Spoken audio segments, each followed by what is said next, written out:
उसके दरबार में कभी आप भी आकर तो देखिए, अपने शीश को प्रेम से झुका के तो देखिए।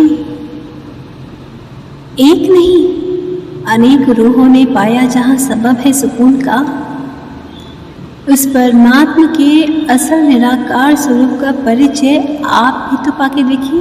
बाबा कहते हैं भगवान के बच्चे जंगल में रहे या कोई भी कहाँ पे भी रहे, वो अपने बच्चों को वो चुन लेता है। मुझे लगता है भगवान ने मुझे चुना है। भगवान के बच्चे जहाँ पर भी रहे अपने बच्चों को, मैं एक संस्था में रहती थी, वहाँ पढ़ाती थी, उन्होंने वहाँ एक प्रिंसिपल रहते तो उन्होंने कहा भगवान के बच्चों को ना थप्पड़ मार के अपने तरफ वो खिंचा लेते हैं। बार बार कोई ना कोई इंडिकेशन देते हैं, बच्चे नहीं सुनते हैं तो वो अपने बाल पकड़ के खींच के वो अपने ओर ले जाते हैं।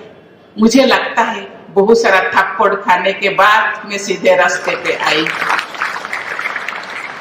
इसीलिए मैं कहना चाहूंगी, हम जब ठंडा के दिन गर्म कपड़ा पहनते हैं, बारिश से अपने आप को सुरक्षित करने के लिए घर बनाते हैं,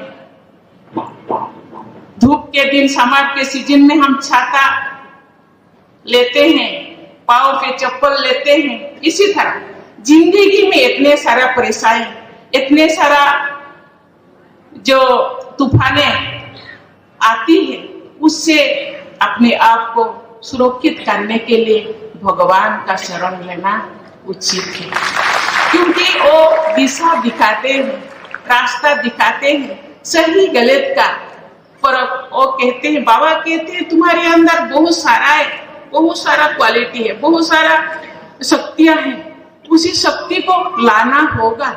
ये अपने आप नहीं होगा, इसके लिए आपको कोशिश करना पड़ेगा। परखने की शक्ति, निर्णय करने की शक्ति, समाने की शक्ति, सहन करने की शक्ति, ऐसे बहुत सारा शक्तियां हैं, उसी शक्ति को उज्जीवित करना होगा। इसके लिए आप भगवान से अपने आप को जोड़ना होगा। जोड़ने से जो भी शक्तियां अंदर है, बाबा कहते हैं अंतर्मुखी बनो।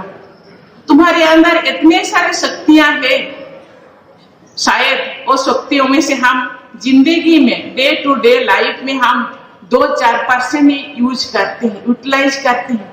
बाकी जो परसेंट वो अंदर ही रह जाता है और जिंदगी साथ ही खत्म हो जाता है। इसलिए उस शक्ति को बाहर आने के लिए, बाहर लाने के लिए तो भगवान से अपने आप को जोड़ना होगा। वो अंदर जो शक्तियां हो है, और भगवान बहुत सारा ज्ञान रोज मुरली के आधार पे और बहुत सारा मैगजीन पे आधार पे वो ज्ञान सिखाते हैं। ज्ञान तो हम बहुत सारा पढ़ते हैं, दूसरे किताबों में भी पढ़ते हैं। वो ज्ञान पढ़ने से नहीं होगा, वो जिंदगी में यूज कर, जो ज्ञान आप सीखे हैं उसको यूज करना है अपने ऊपर और दूसरों के ऊपर, दूसरों को भी सिखाना है। कहते हैं अभी अपना नरेंद्र मोदी जी भी कहते हैं स्मार्ट बनो। स्मार्ट अकेला बनने से नहीं होगा, स्मार्ट बनाना है सबको। बाबा कहते हैं ये तुम विश्व कल्याणकारी बनो। विश्व कल्याणकारी बनने के लिए अपने आप को सशक्त करो। कोई सरप्लस होगा तो आपके पास सरप्लस होगा तो आप दूसरों को दे सकोगे। इसीलिए अपने आप को मजबूत करने के बाद खुद से ज्यादा बनाओ तो दूसरों को भी आप दे सकोगे।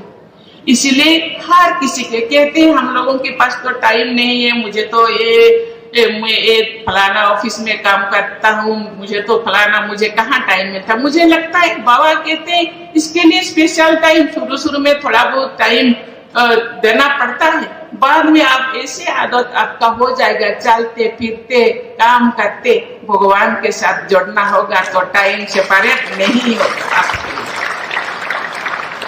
इसीलिए जितने भी काम हो, जितने भी काम आप करते हैं, जो भी काम करते हैं, तो जो काम आप 5 घंटे में करते हैं वो आप बाबा के साथ, भगवान के साथ जुड़ेंगे तो वो शायद 2-3 घंटा में वो काम समाप्त हो जाएगा। आपको टायर्ड भी नहीं लगेगा।